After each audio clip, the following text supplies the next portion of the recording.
bienvenidos. Antes que nada, de verdad, quiero dar las gracias ya no solo a todos los que han puesto dinero para poder reformar los que han conocido este local antes, aunque todavía quedan algunas cosas, los que han conocido el local antes y los que lo ven ahora, pues ven que ha cambiado muchísimo. Y dar las gracias no solo a todos los patrocinadores y todos los socios, sino también a todos los que han venido aquí, que han sido unos cuantos, a trabajar,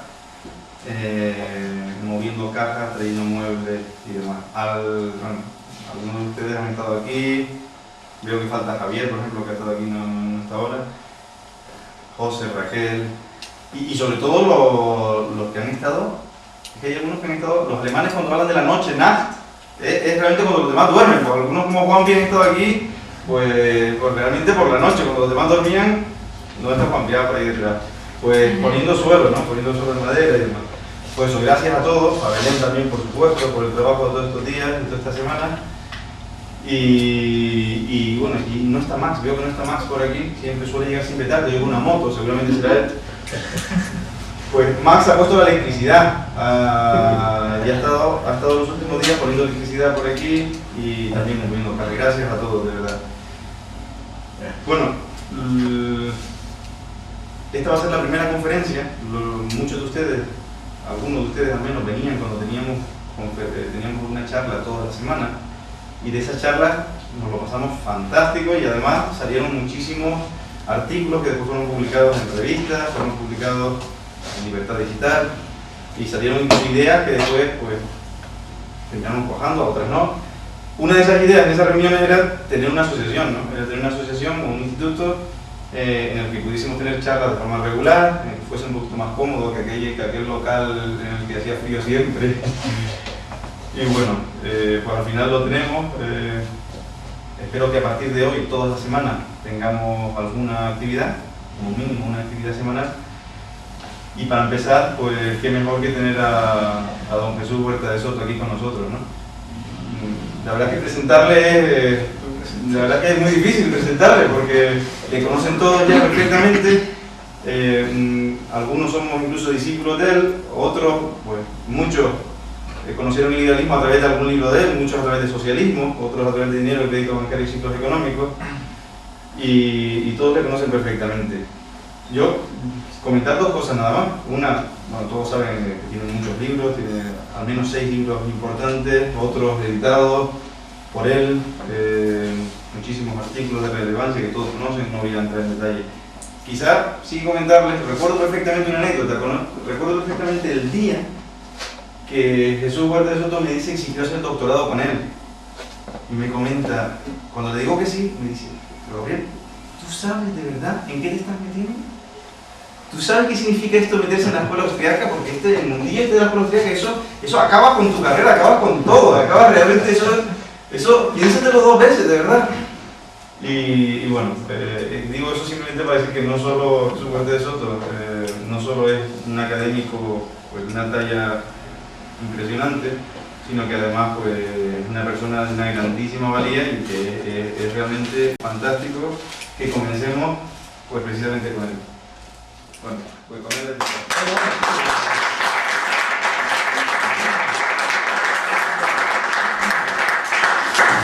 Bien, gracias Gabriel, gracias por invitarme, gracias a todos por venir. A mí me encanta este ambiente casi de catacumbas, todo esto rejuvenece, volver a estas circunstancias.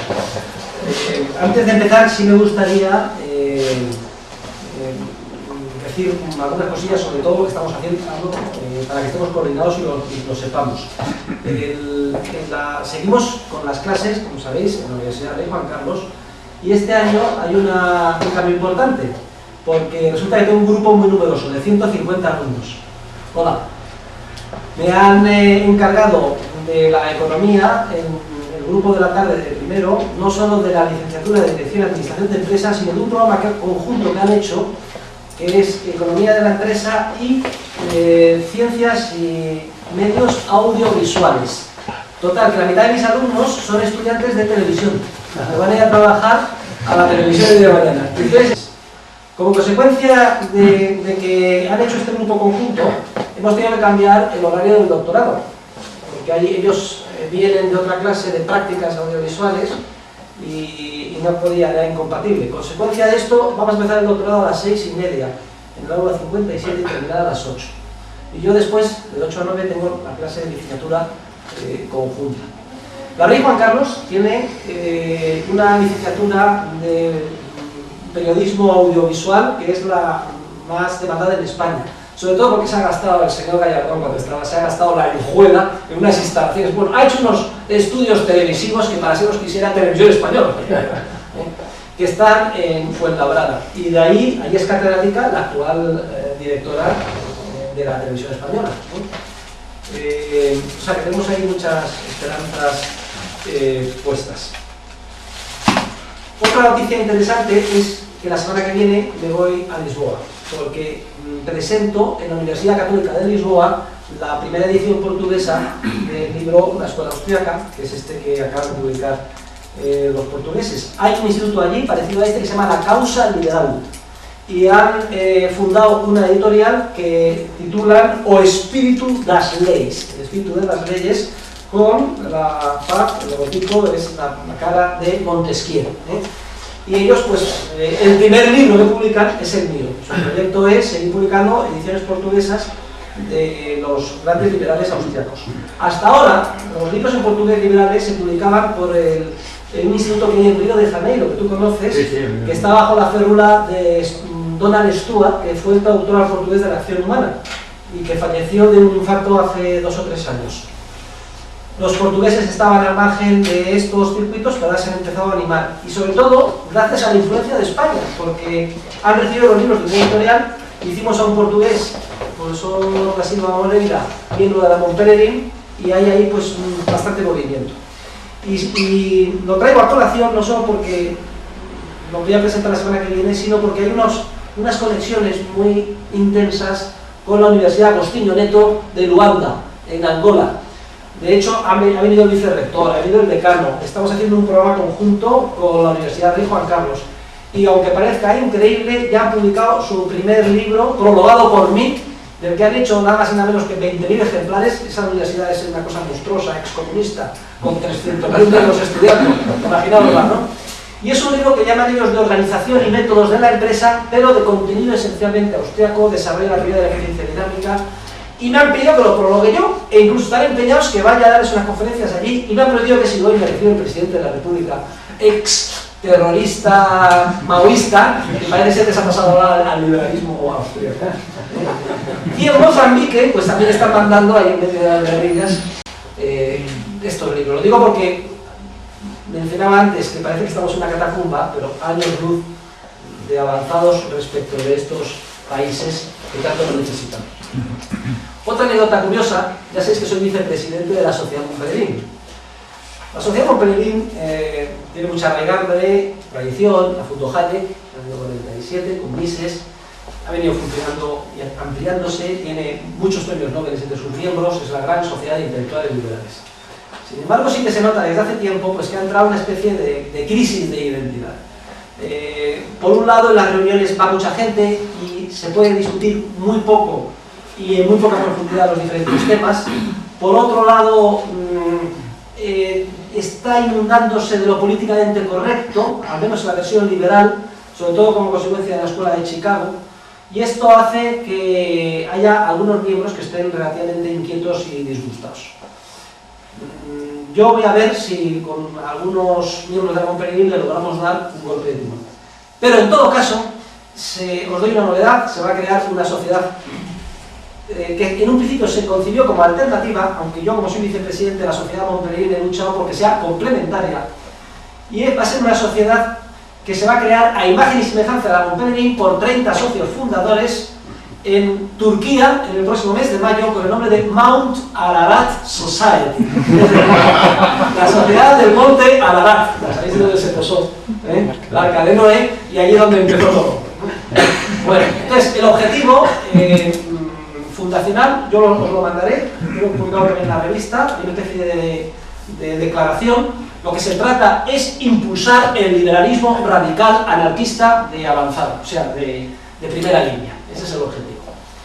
y veremos a ver si dentro de 30, 40, 50 años ya, cuando yo sea un viejecito, pues podemos mirar al pasado y a lo mejor es algo tan importante como hoy parece que es la sociedad competitiva. La fundación es en Bodrum, que está en la costa oeste, cerca de Esmirna y de Éfeso, en Turquía, y del 20 al 22 de mayo del año que viene, del año 2006. Y los fundadores pues somos Hans Hermann Hoppe, Guido Hülsmann, un servidor, toda la gente importante del Mises Institute, etc. Austriacos puros.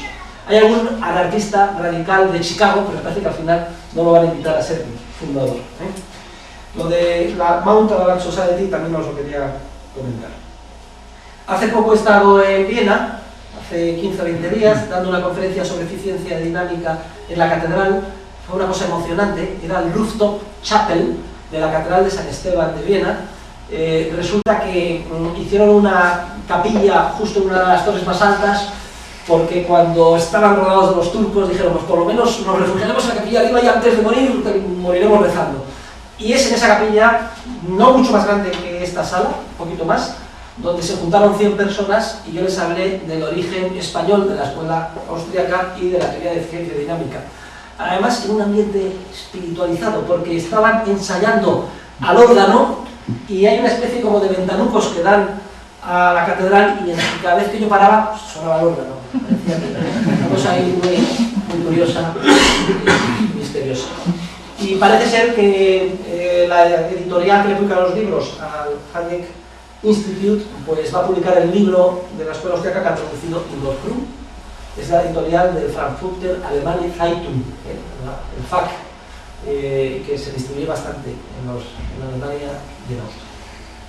Viene Josef Sima, que no sé si lo conocéis, es el austriaco de Checoslovaquia, de Chequia. Viene Josef Sima, adelante.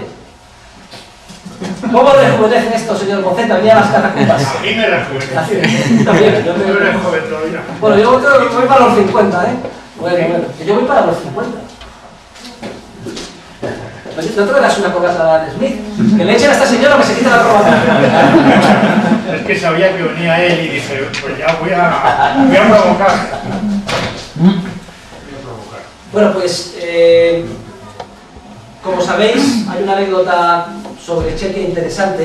Tuvimos una reunión de la Sociedad Montpellier en el año 97 en Viena, donde Gary Becker, primer Nobel de Economía, me invitó a exponer el punto de vista austriaco frente al de Chicago, que lo defendió Sherwin Rosen, era un gran gurú de la Escuela de Chicago que falleció también hace un año, así dos.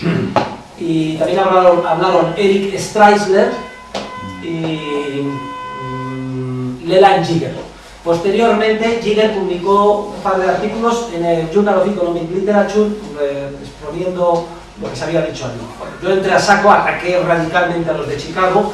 Me acuerdo que se movían indignados Gary Becker en el sitio, o sea, se tuvo que levantar a defender a su maestro, Frank Knight, de mis ataques. Y de ahí salió el artículo The Ongoing Methodenstreit of the Austrian School, que está publicado en diferentes lugares y que en parte de su versión española pues está incluido. Posteriormente hubo una sesión conjunta en la que fue Václav Klaus. Entonces me parece que era ministro de Hacienda o primer ministro y que ahora es presidente, jefe de Estado de Chequia. Y Václav Klaus dijo allí que era vergonzoso que no hubiera austriacos en Austria, que eran todos keynesianos y socialistas, pero que no importaba, porque ellos en Praga iban a organizar la escuela austriaca. ¿De acuerdo? Como si fuera ayer. Han pasado 10 años y efectivamente en la universidad oficial, en la Facultad de Ciencias Económicas de la Universidad de Praga, se ha creado ha permitido que haya un profesor titular y se ha creado una cátedra donde enseña economía austriaca pura. Y el más activo es este profesor Sima, Josef Sima. Y han creado un premio, que es el premio František Kuhel, Prize of Economics. Kuhel, que se escribe C-U-H-E-L y encima de la C un triángulo invertido, lo veréis citado en los libros, en la teoría del dinero y del crédito de Mises. Mises lo cita con gran admiración también en su autobiografía, en su Notes and Recollections, publicada en español por nosotros en el editorial con el título de Autobiografía de un liberal. Dice Mises ahí que no se ha hecho justicia con este autor, que fue el primero que le inventó la plana, nada más y nada menos que a von Babel, demostrándole que todo su análisis cardinal de la utilidad era erróneo, que la utilidad no se puede comparar, es ordinal, pero que no se puede comparar, no se pueden realizar comparaciones interpersonales de utilidad, sino que ni siquiera se pueden realizar comparaciones intrapersonales de utilidad si es que nos referimos a circunstancias vitales del mismo sujeto distintas o a acciones diferentes. No tenemos esa capacidad. Entonces, reconociendo la valía de este único economista checo importante, han creado este premio que el año pasado se lo dieron a Guido Hülsmann y que viene de Sigma porque resulta que este año parece que me van a dar a mí también. Tengo que ir en abril y darles una conferencia. Eso es lo que... O sea, que sepáis que en Checoslovaquia, en Chequia, hay un grupo ahí muy acorde. La Aria Judith F. Thompson, que tú conoces, porque es una chica, yo llegué ayer y cuando fui a Alabama dije, a ver si es una negra, resulta que no, es absolutamente rubia, blanca. En Alabama no vi ni un negro, yo no me acuerdo por qué, pero yo fui buscando todos los negros, ahí no había ningún negro, en la Universidad de Auburn. De vez en cuando... Alabama sí hay muchos negros, donde no hay muchos negros en la Universidad de Auburn. Pues yo la Universidad de Auburn está buscando, apareció uno cada 5 o 6 días, aparecía uno. Os asegurará porque en Stanford, los primeros años, hay muchísimos negros y en el norte está todo lleno de negros, en las universidades, es decir, ¿no? Pues Judith Thompson me ha mandado la versión final del libro de dinero, ya la he corregido, y la bibliografía también, y esperemos que esté en la calle a finales de este año. Yo os lo comunicaré enseguida. Y por último, deciros, supongo que todo el mundo conoce, que Procesos de Mercado pues va viento en popa, sale ahora el 4º número, es una revista científica bianual, y el número de invierno del año 2005 pues ya lo hemos enviado a la imprenta, estará antes de Navidades. E incorpora un artículo de Francisco Capella sobre las drogas, muy peleón. Ya sabéis la estructura de la revista, hay artículos científicos en todos los idiomas de la Unión Europea, luego hay notas, que son artículos más cortos, de contenido más bien polémico, documentos, que son clásicos, que no se han traducido hasta ahora al español, y concretamente en el número 5 va a aparecer la traducción al español que tú preparaste para tu tesis doctoral del trabajo de Gustave de Molinari sobre la provisión privada de seguridad. En suma, una oferta en el ámbito científico que no se puede encontrar en Europa en ningún otro lugar. Y ese es el número 3, y traigo 3 ejemplares por si alguien no lo ha visto o le quiere echar un vistazo, que lo circule, porque creo que los demás sí que lo habrán visto. ¿Y qué es lo que voy a hacer yo hoy en esta primera presentación entre amigos en este ambiente sectario de catacumba? Bueno, pues hablar sobre el futuro del liberalismo y explicaros cómo veo yo las circunstancias con la perspectiva que me da los 32 años que llevo trabajando en esto, porque tengo 48, yo tengo 49 y llegué con 15 años a casa de Bill Gates. La situación en la que me encuentro ahora dentro del peligro que está habiendo en el mundo, porque llega un momento en el que, a pesar de que haya estado siempre, digamos, dado de lado, pues le empiezan a invitar, ¿no? No es que yo haya cambiado, sino que como el mundo evoluciona un poco hacia el liberalismo, pues ya te consideran más aceptable. Y además les gusta a la gente la polémica, y te empiezan a invitar, ya tengo que poner límites. Como mucho acepto 2 o 3 viajes al año, pero no más, porque si no, no podría estudiar, y además me agotaría, ¿no? Y qué problemas veo y qué creo que podemos hacer cara al día de mañana. Y finalmente, ¿qué papel puede cumplir el Instituto Juan de Mariana en este proyecto de desafío que para el siglo XXI pues yo veo? Y lo que veo es que estamos en una situación, no somos conscientes porque no tenemos perspectiva, tiene que pasar todavía un tiempo, estamos en una situación de encrucijada vital para el liberalismo. O sea, que lo que sea el liberalismo el día de mañana depende de las circunstancias actuales. Y son muchas las razones que explican esa encrucijada, no me voy a extender en ella, pero históricamente ha caído el muro de Berlín, una cosa recientísima, una centésima de segundo en la larguísima historia.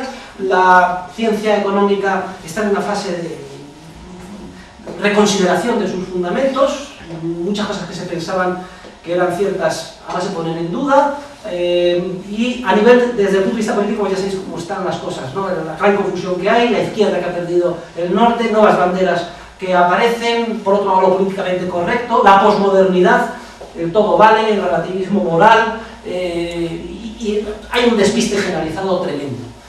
Entonces es una situación de encrucijada donde nos jugamos, tenemos una enorme responsabilidad, porque nosotros tenemos un mensaje y un conocimiento que puede llenar ese vacío y sobre todo nos estamos jugando que pueda suceder el día de mañana. Ante todo creo que tenemos que evitar la autocomplacencia. Eso sería tanto como morir de éxito. Es decir, los liberales podemos morir de éxito y en cierto sentido es lo que observamos y sentimos en las reuniones de la sociedad Montpellerín. Pues que al final empezamos unos y otros a hablar de medidas liberales, no por otro lado muy radicales, todos estamos de acuerdo y nos vamos tan contentos a nuestras casas.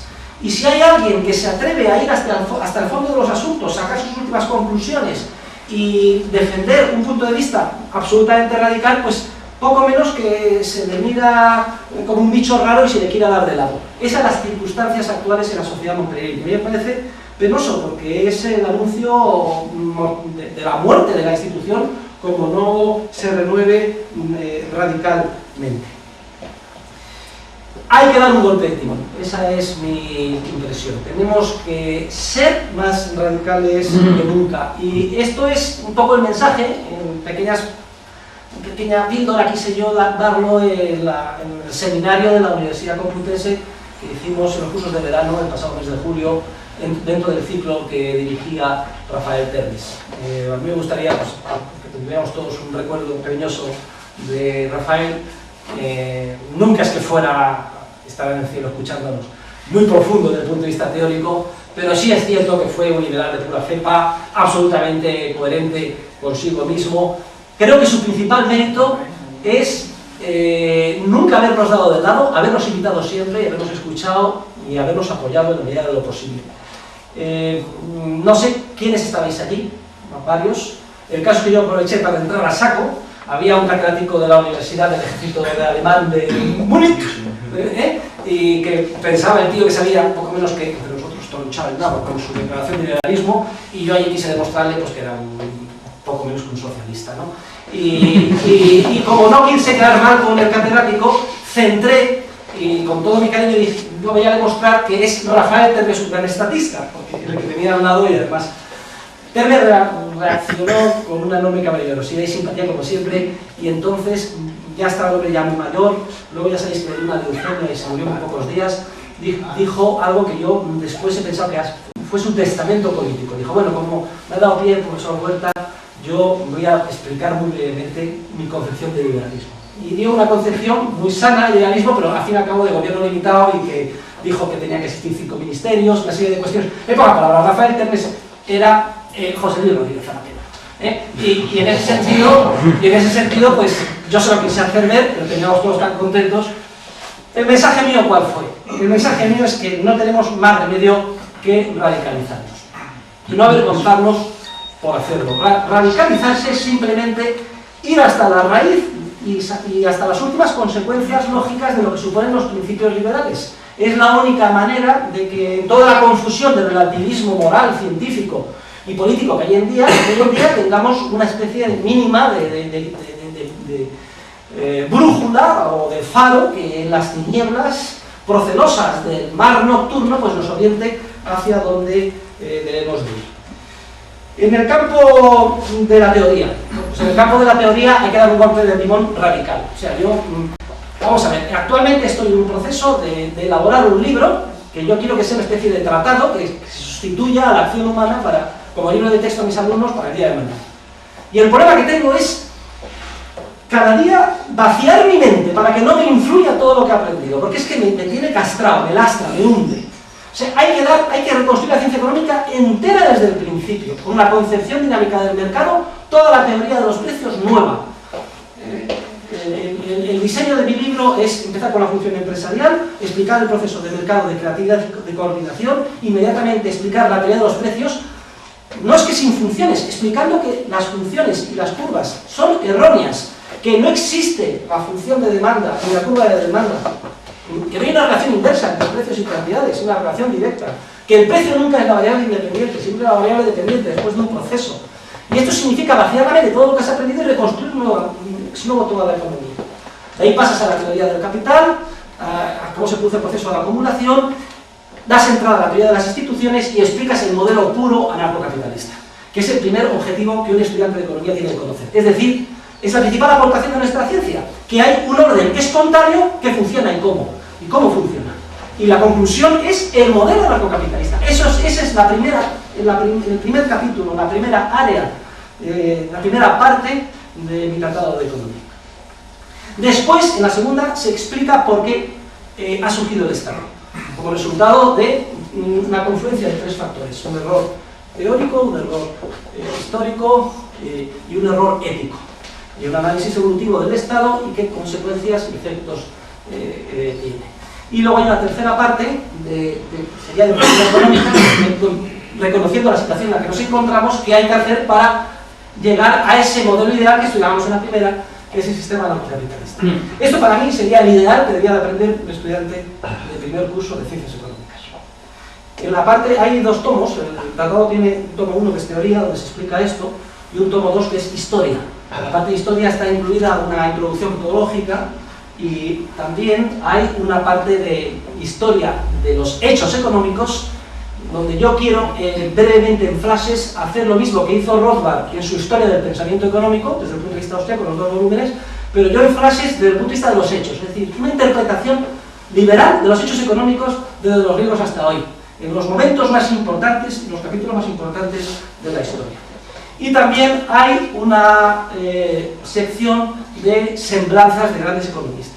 Afortunadamente aquí no tengo yo que escribir mucho, hay mucho ya hecho, por Rothbard, por otros autores. Yo me voy a centrar en los escolásticos y en algunos otros, pero va a sustituir este segundo volumen, esta parte, a mis antiguas lecturas de economía política, que era una colección de ensayos escritos por otros que completaba de alguna forma el currículum. Y además todas las citas se van a eliminar del tratado, del volumen 1, y van a estar como ensayos bibliográficos en el volumen 2. Esto simplemente es brevemente para que veáis, estamos en división del trabajo. Yo sigo estudiando, que es a lo que yo me dedico, a estudiar. Y lo veo claro, y hay unos días que lo veo más claro, entonces me pongo nervioso y dicto, y otros días en cambio que me atasco y lo veo más claro y entonces me quedo más parado. Porque estas cosas de escribir un tratado es verlas. De pronto, yo me acuerdo que Dinero, quinto Bacaliciclos económicos, yo lo llevaba rumiando 20 años y de pronto lo vi y lo dicté en 3 meses, que fueron los 3 meses más felices de mi vida. Me ponía la música clásica, me llenaba de libros el suelo, las 1200 citas que hay a pie de página del libro, y me lo dicté de una tacada, el manuscrito. Y eso es lo mismo que siente con el tratado. El problema del tratado es que tengo que estudiar y aprender mucho más, porque el dinero era un tema circunscrito que me sabía muy bien. En cambio en el tratado pues tienes que acotar, es toda la ciencia económica. Hay que tener una habilidad, verlo bien, una suerte. A mí se me quedó muy bien en la acción humana, aunque también tiene sus posibles fallos en varios asuntos, ¿no? Varios temas, ¿no? Bien, en el ámbito de la teoría hay que ir a la radicalidad y hay que ir hasta el fondo. Y en esto yo estoy aquí implicado, y todo lo que podamos hacer aquí yo creo que es lo más importante, es lo que a largo plazo más réditos de dividendos da. Por eso, trabajar en la universidad, tener discípulos nuevos, fomentar tesis doctorales. En la Rey Juan Carlos para mí ha sido un desahogo. Yo estaba capado en la Complutense, mirado como un tío raro, y sin darme cuenta tenía que ocultar lo que hacía. Luego estaba ahí el gran inquisidor bilioso, que era el profesor Cabrillo, y luego resulta que, por favor, que críticas indirectas, risitas, de lo que... Y yo, pues, como soy una persona disciplinada y humilde, pues en ese entorno consideraba que era lo más normal, y ahí, pues fui trabajando durante 18 años.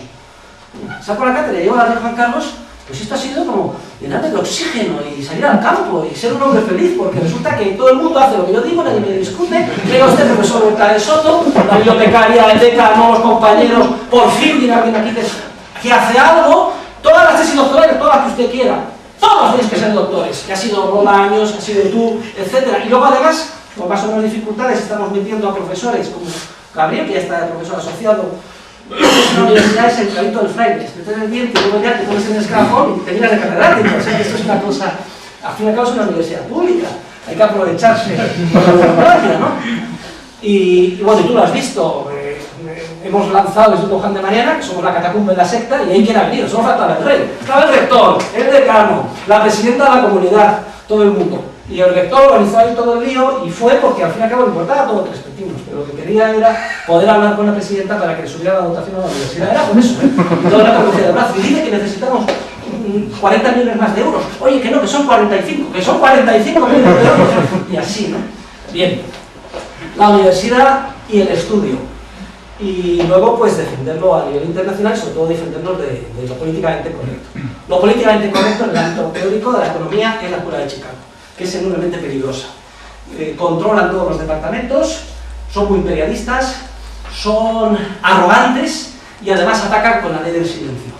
Digo esto porque son mucho más honestos, en cierto sentido, los profesores de izquierda, los neoricardianos, los esrafianos. Hace poco se acaba de publicar un diccionario de economía que se titula Conceptos de Economía, por un catedrático de Salamanca y otro de la Autónoma de Madrid, que son absolutamente izquierdosos, y está lleno de citas, y en todos los lugares reconoce, aunque critique, la existencia de la escuela austríaca y lo que dice la escuela austríaca. En cambio, te vas a cualquier manual, libro de texto o diccionario hecho por los monopolizadores de lo políticamente correcto, es decir, la Escuela de Chicago, y ahí no existe nada que sea la escuela austríaca. Y esa especie de arrogancia y ley del silencio se da dentro del movimiento liberal, donde parece pues, que quieren tener ellos el monopolio del liberalismo y en cuanto ven la voz más radical, más general, más comprometida, más humanista, más multidisciplinar de los austríacos, enseguida se ponen nerviosos y reaccionan atacando, porque en el fondo saben que no tienen argumentos de peso. Adelante. Un aplauso a Elena, que ya Elena va guapa, que se ha casado.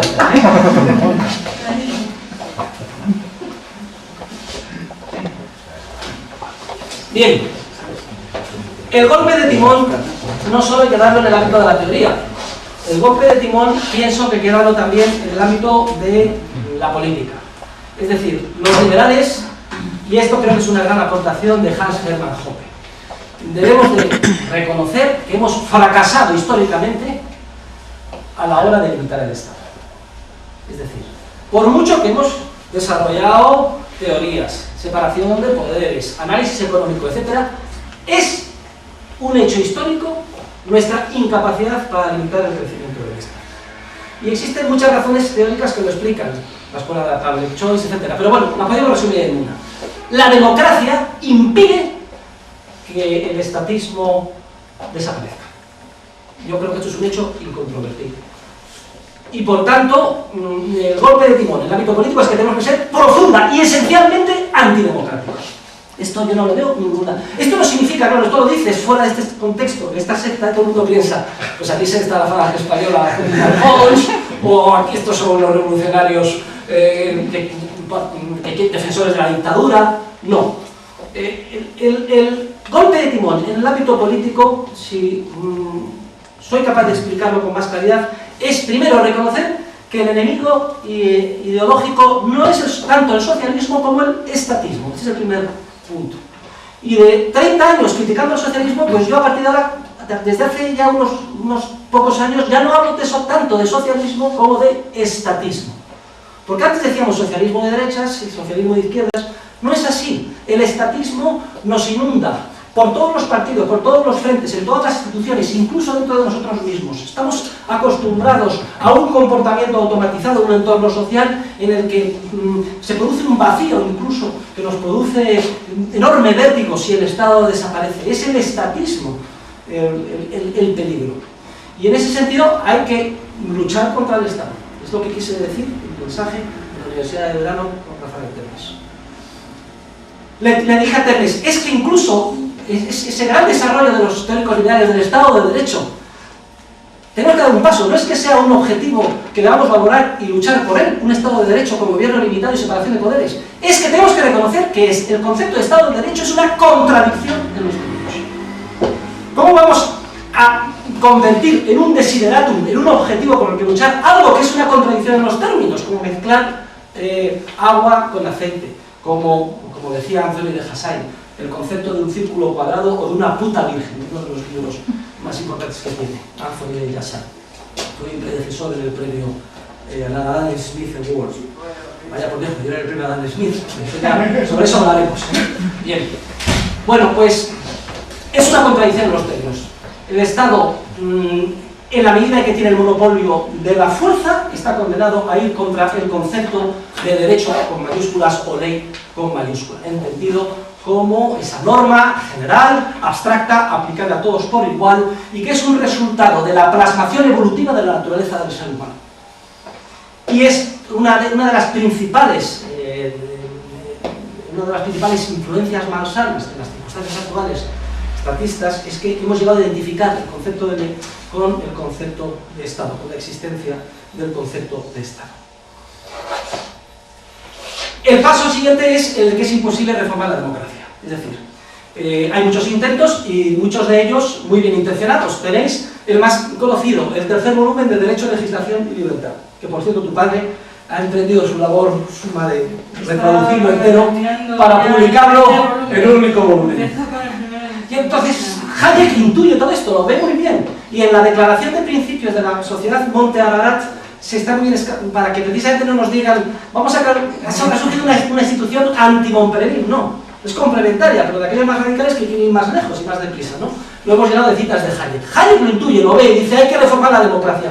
Está diciéndonos implícitamente, es la democracia la culpable del estatismo, de que no podamos desmontar el Estado. Y entonces se le ocurre que hacer que si dos asambleas y una de grandes senadores que no sean reelegibles y que tengan más de 50 años y que tarden sobre el derecho y la otra sobre el gobierno del día a día.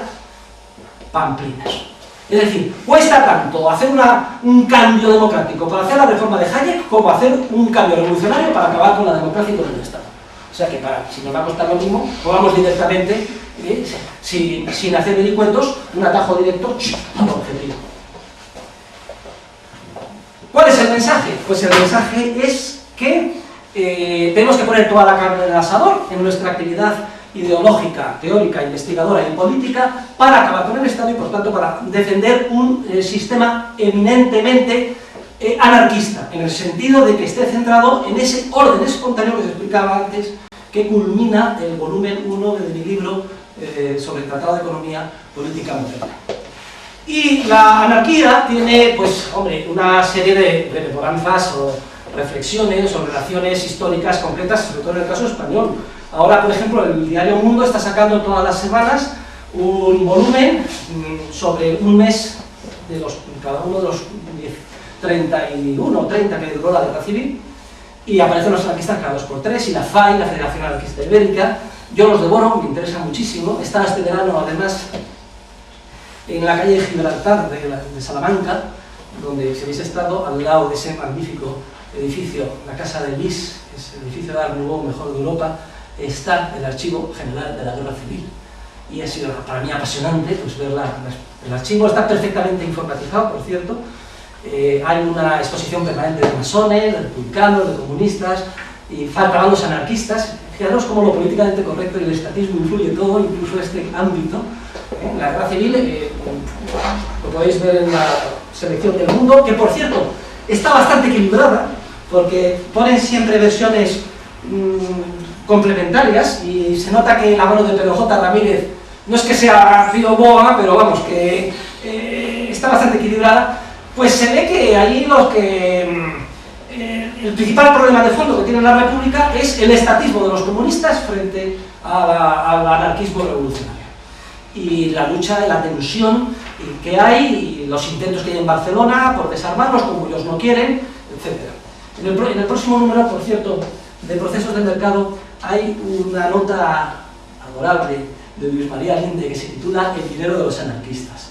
Os lo recomiendo que lo leáis. Luis María Linde ha trabajado en el Banco de España hasta hace poco, que lo han nombrado presidente del Banco Interamericano de Desarrollo y de Washington. Pues se ha puesto a investigar durante mucho tiempo el dinero que emitían los pueblos que se declararon comunas anarquistas. Y tiene muchísima gracia porque, por ejemplo, hay un billete estupendo de un pueblo de Toledo que dice vale por 10 polvos con la Lola. Y parece ser que eso era aceptado como medio de generar intercambio, o sea, medio de intercambio generalmente aceptado. No sabemos si la Lola está en el ajo o no, o si se deberían estar, y además debería ser muy guapa porque lo aceptaba todo el mundo para comprar y vender los medios, ¿no? Y resulta que esto no se ha estudiado lo suficiente. Hay diferentes estudios de que fue expresidente del BBVA, Sánchez Asiaín, sobre el dinero de la República, pero todos desde el punto de vista del Estado, lo políticamente correcto. No hay ningún estudio sobre los 175 pueblos que emitieron su dinero privado y tenían, eso sí, eran anarcocomunistas, una especie de comunas con un almacén donde cada uno recibía sus tickets y podía sacar del almacén, etc. Es cierto, no vamos a engañar, que tenía sus ejércitos privados, que en ese espíritu libertario, revolucionario, comunista, cometieron todo tipo de atrocidades, no más que las que cometían los comunistas, y en todo caso con efectos sistemáticos mucho menores, porque el Estado, a la hora de hacer sacas, llevar paracuellos, utilizar ametralladoras, es mucho más efectivo matando como que unos anarquistas sueltos, ¿no? Pero sí se ve esa oposición continua y ha sido dada de lado. En la guerra civil, al final, ya sabéis que hay una especie de golpe de Estado en Madrid que hace el coronel Casado, que por cuenta de los anarquistas, y al final pues es el que negocia la rendición, bloqueando la intervención de Negrín y sus comunistas. Es más, hay un famoso general que se llama Mera, me parece que Cipriano Mera, general anarquista, tiene su propio ejército, etc. Y es curioso porque lo detiene Franco, lo juzga, lo condena a muerte, Franco lo indulta, lo deja luego a 30 años y después de 5 años de otro indulto lo deja fuera. O sea que tenía cierta simpatía el general Franco con los anarquistas, aunque parezca mentira, ¿eh? Es una cosa curiosa. ¿Y por qué viene esa posición? Pues la posición se ve de fondo, porque el Partido Comunista era un partido esencialmente estatista y solo concebían la posibilidad de que existiera un Estado organizado y centralizado. Y esa tradición anarquista, pues para ellos era pues peor incluso que la aberración trotskista, ¿eh? Hay una tradición anarquista en España y que viene desde Casas Viejas. Ya sabéis que a Casas Viejas además los mandó matar personalmente a Azaña, dándoles tiros en la barriga, vamos, el supuesto gran liberal jacobino estatista, ¿no? Y esa tradición anarquista pues es una tradición que puede volver a aprender, sobre todo si está dirigida por nosotros, con unas ideas claras en la que se explique el orden espontáneo, porque ellos eran comunistas básicamente por desconocimiento. La única teoría en la que podían echar mano era de Proudhon y otros pocos. En un entorno nuevo, estamos en el siglo XXI, y explicando la verdad científica, que es que el orden espontáneo basado en la propiedad privada es el único que puede hacer viable un sistema en el que no exista Estado. Y si antes existió en España la llamada Federación Anarquista Ibérica, yo animo a que desarrollemos en España no la FAI, sino la FACI, para nota todos, Federación Anarcocapitalista Ibérica. Me gustaría que hoy, es un día histórico, se fue un día histórico, hoy 15 de noviembre del año 2005, prendiera la llama en este entorno medio de secta catacumbesca, libertaria, de lo que es de lo que debe de ser la Federación Anarquista de los Pueblos ibéricos.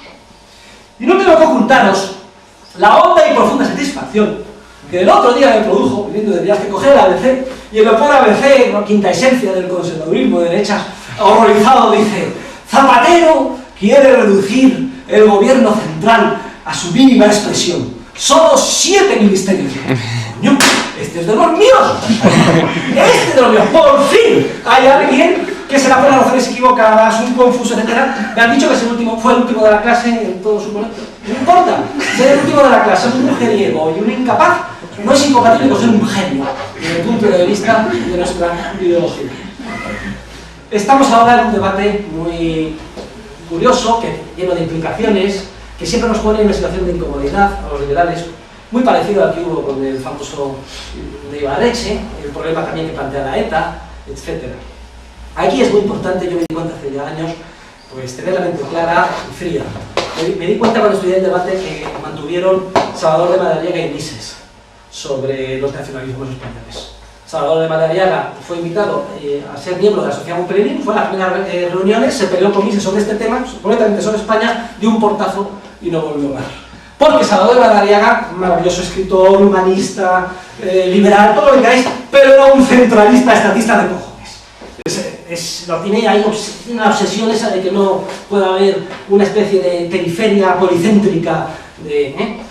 Y creo que ahí Mises acierta. Mises tenía las ideas mucho más claras porque procedía del antiguo imperio austrohúngaro, 22 idiomas distintos, se dio cuenta que solo un entorno de libertad y libertad de comercio podía eso funcionar. Tuvo el shock, para él fue tremendo, de la Primera Guerra Mundial. Después de la Primera Guerra Mundial escribe Nación, Estado y Economía, donde ya tenéis perfectamente solucionado el problema del nacionalismo, y luego lo remata Gobierno omnipotente, que lo tenemos traducido en el editorial, creo que es uno de sus libros más importantes.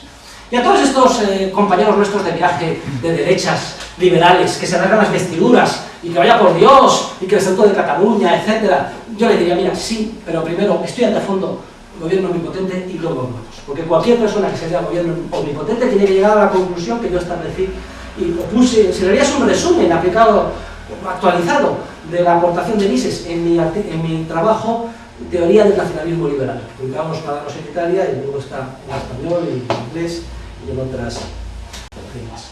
Y es que, queridos colegas, al Estatuto catalán no hay que criticarle de ninguna manera porque pretenda llevarse el 100% de la financiación. Es por eso hay que alabarlo. Es decir, los pobrecillos, lo único que quieren en ese ámbito es tener el mismo trato que el País Vasco y Navarra. ¡Fenomenal! Pero además no solo ellos, que lo mismo Andalucía y Galicia. Pero si Fraga lleva clamando por la administración única desde que está en Galicia. No hay que criticarles por eso. Tampoco hay que criticarles porque pidan tener completa autonomía en el ámbito legislativo, ni en el ámbito judicial. Pero qué error más grave. Y además me monto de risa porque oigo a nuestros compañeros liberales, y además los más importantes, los más renombrados, defendiendo el principio de la unidad del mercado. Que la unidad del mercado exige que las leyes sean las mismas y el sistema judicial el mismo. Nada más lejos que la realidad. Peligrosísimo. Es que en el mercado mundial libre, imaginemos el momento más libre de la historia del siglo XIX, eran las mismas leyes en Francia que en Inglaterra, que en Estados Unidos, que en Sudáfrica o que en Hispanoamérica, eran completamente distintas. El mercado exige diversidad. Precisamente la diversidad en un entorno de competencia es lo que hace que se compitan entre las leyes e impuestos y regulaciones hacia abajo para atraer capitales, evitar desinversiones, traer cerebros, etc.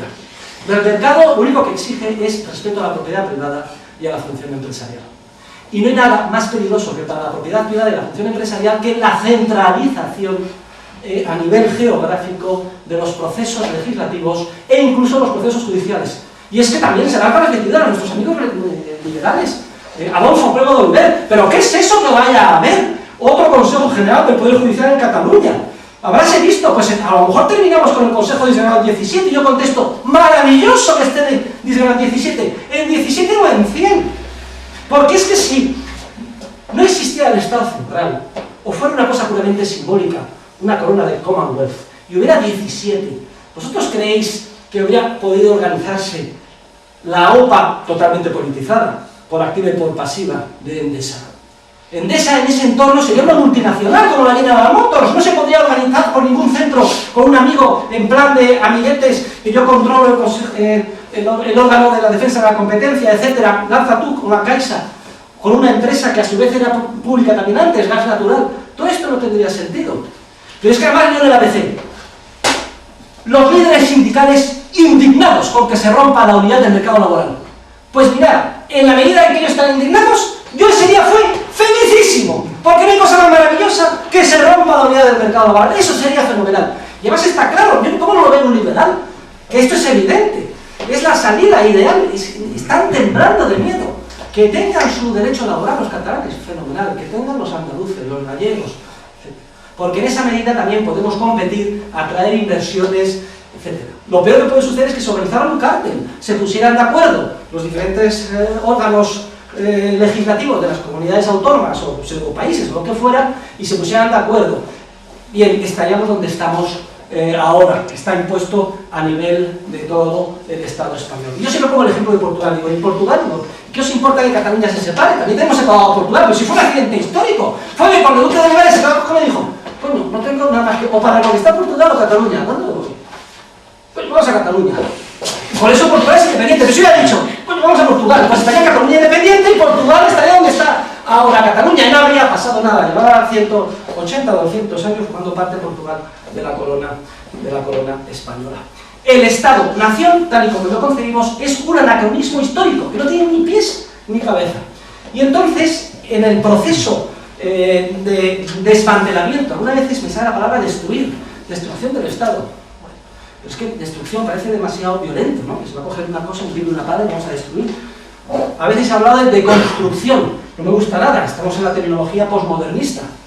Entonces queda desmantelamiento, ¿no? El proceso de desmantelamiento del Estado debe partir del convencimiento de unos pocos como nosotros, del estudio intelectual, de la divulgación de ideas, y luego yo, con lo que he estudiado, con lo que he visto en la práctica y con otros colegas que nos reunimos a nivel internacional, vemos que las dos vías que hay son el desmembramiento del Estado-Nación a través de su división en pequeñas unidades, y en España lo tenemos a huevo porque hay unas tendencias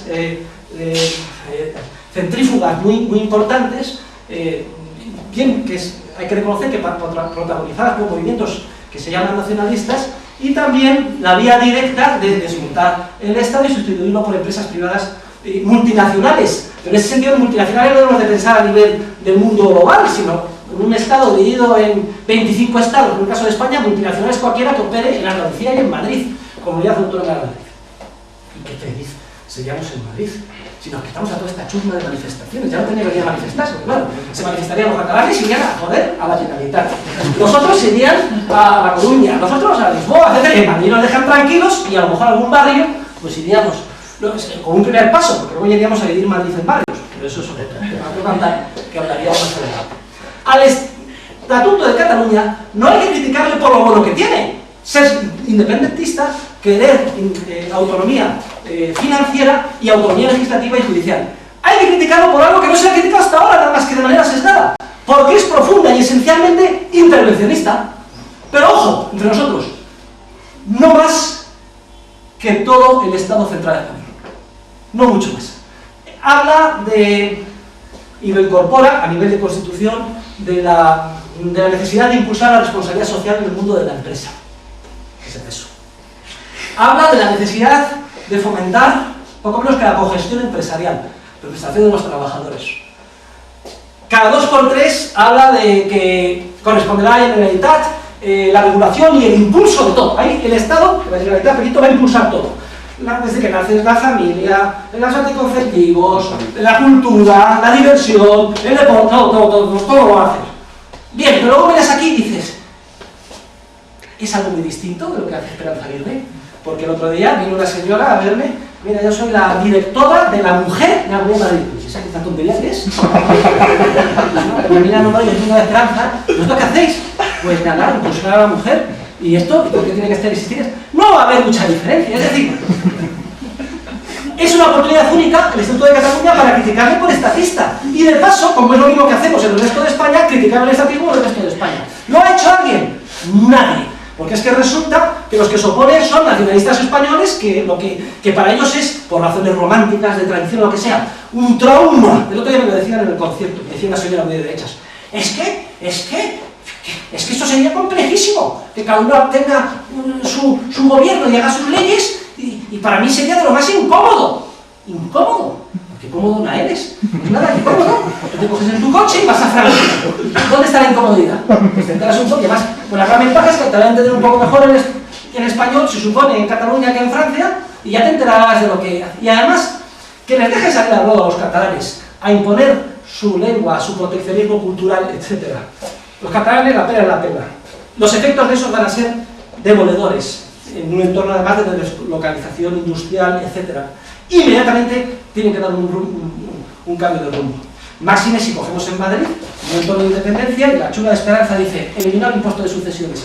Ese es el principal y el mensaje más letal y la letal que se puede hacer contra Cataluña. En el momento en que se elimine el impuesto de sucesiones en Madrid, todas las empresas catalanas se deslocalizan, pegan un corte de manga y se vienen tras Madrid. No hay ninguna duda.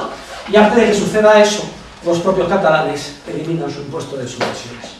Luego, a mí me parece que, por razones equivocadas, como siempre hace Dios las cosas, escribiendo derecho con trazos torcidos, etc., estamos en un debate fenomenal, estupendo. Es nuestro momento.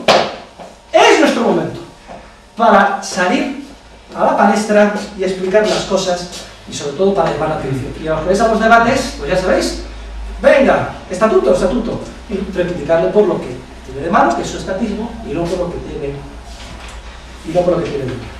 Creo, y con esto yo creo que podemos terminar y pasar un poco al debate, que ya será obvio qué papel puede tener el Instituto Juan de Mariana, que hemos iniciado gracias al esfuerzo de Gabriel Calzada. A mí me pasa con Gabriel lo que le pasaba a Mises con Hayek. Lo cuenta Madrid en su obra My Years with Ludwig von Mises. Dice, mi marido Mises siempre estaba diciendo, ay, si pudiera tener otro alumno como Hayek, que expandiera mis ideas. Y gracias a Dios encontró a Murray Rothbard y a Israel Kirzner. Pues yo tenía una suerte enorme de que un día apareció Gabriel, no se sabe cómo, había cogido un libro de socialismo, no sé de dónde, en la casa del libro, o lo habían mandado, y apareció allí, y entonces pues hemos venido colaborando, e incluso pues purista, ha habido nuestra tesis doctoral sobre la defensa privada, es un tema del que tenemos que seguir hablando. Ha demostrado que es imposible que privadamente se asuma el riesgo catastrófico de una guerra general, pero es que no habría guerras sino pequeños focos de violencia localizados en un entorno donde no hubiera estado, como bien dice Gustavo Molinari, no hay nada de conquistar centralizadamente, ni ocupar, ni dar un golpe de Estado, porque como cada uno hace lo que quiere, y cada uno está en su urbanización privada, con acuerdos privados, etcétera, pues no tiene, es un mundo que ni siquiera podemos además imaginar, porque depende de la riqueza empresarial creativa que no se ha dado, porque todavía no existe ese contexto, cómo se solucionarían los diferentes temas. Y a priori solo podemos saberlo en términos teóricos, que es lo que estoy desarrollando en mi libro. Se ha creado el Instituto Juan de Mariana, Rancia Olengo. No se escandaliza, nadie se escandaliza, como yo he dicho aquí. Mucho más escándalo creaba lo que decía Juan de Mariana en su época, que era lícito matar al rey tirano, o que, como lo dice en la historia de España, del padre Juan de Mariana, que por cierto era que Jefferson recomendaba leer como única historia hecha desde el punto de vista liberal a los fundadores de Estados Unidos. La historia del padre Juan de Mariana es algo emocionante, que los fundadores de Estados Unidos, por recomendación de Jefferson, le dieron al padre Juan de Mariana su historia de España. Por cierto, un libro que os recomiendo, que no está reeditado, es una vergüenza, es una cosa que tenemos que hacer nosotros en el instituto, reeditar las ediciones nuevas del padre Juan de Mariana, etcétera, ¿no? La defensa del tiranicidio, el ataque del estatismo, la adulteración de la moneda. Yo creo que esto fue hace 4 siglos, ahora nos toca a nosotros, y estamos en un momento de encrucijada esencial, tomar el testigo y lanzarnos sin miedo al vacío, porque es nuestra responsabilidad histórica. Muy bien, pues nada más, muchas gracias, y vamos a ver ahora qué se os sugiere, ¿Qué hablamos? Bien.